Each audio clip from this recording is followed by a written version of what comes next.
Hello? Hello? All right, y'all. Can we get one more round of applause, please, for all of our wonderful sponsors tonight?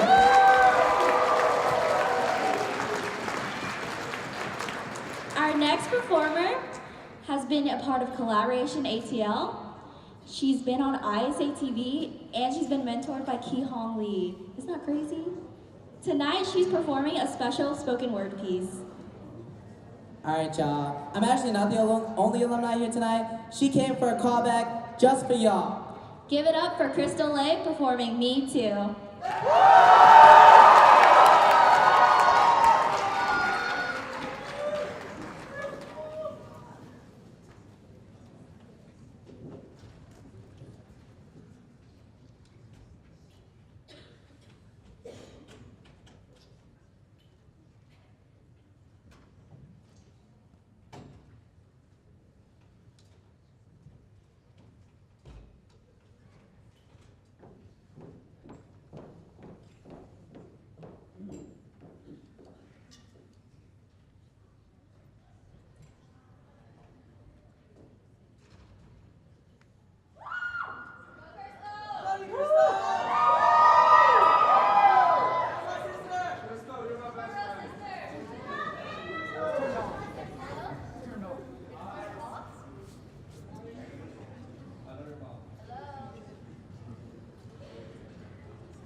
There we are. Hello. Everyone having a good night so far? Yes, cool, cool. So, as our wonderful MCs pointed out, I am an alumni. I just graduated this past December.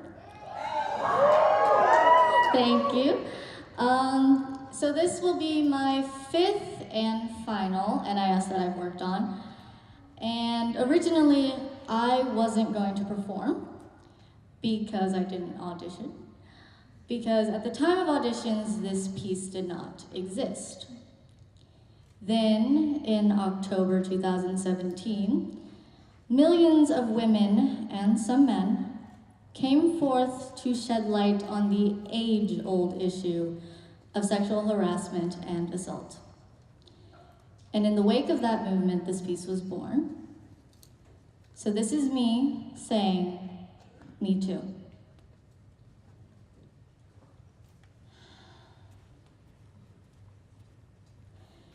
He said, "It's silly to be afraid to walk alone in the dark.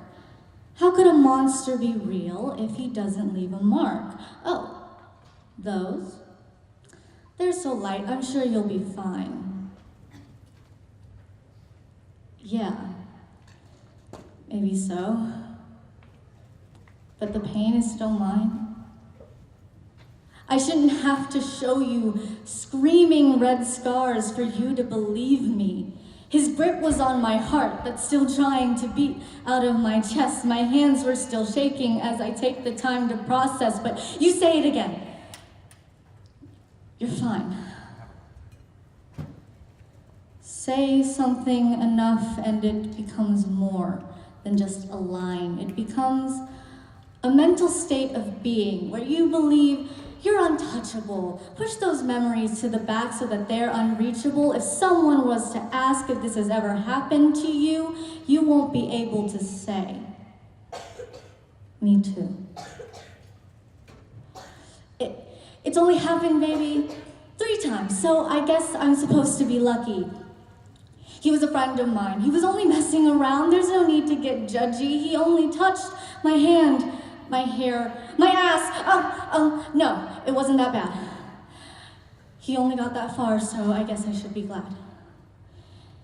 I shouldn't have taken his hand. I should have chose a different place to stand. Did I do anything to lead him on? Was the alcohol just too strong? Stop! Making up excuses.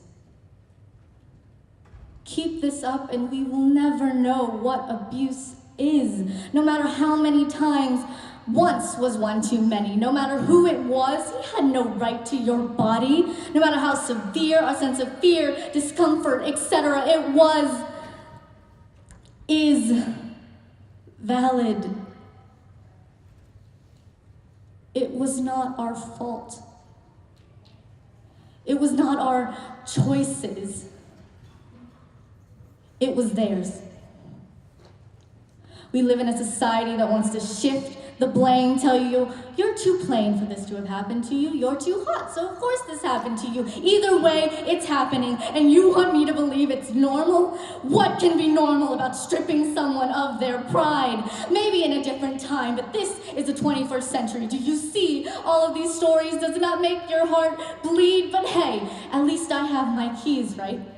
And you're constantly telling me not to go out at night, but don't forget the dangers of broad daylight. All our lives we have listened to your advice when all you had to do was listen rather than think about what you want to say next. Listen rather than telling me what's best is to take up as little space as possible. Well, tell that to the little girl who was just playing with her uncle.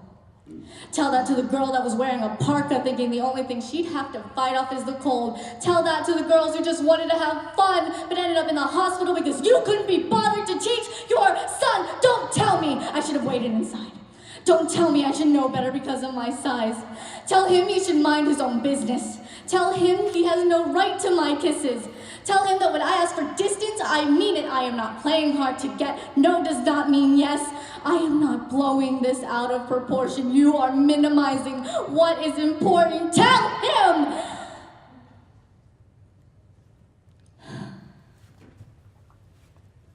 Tell them. We're people too. Thank you for listening.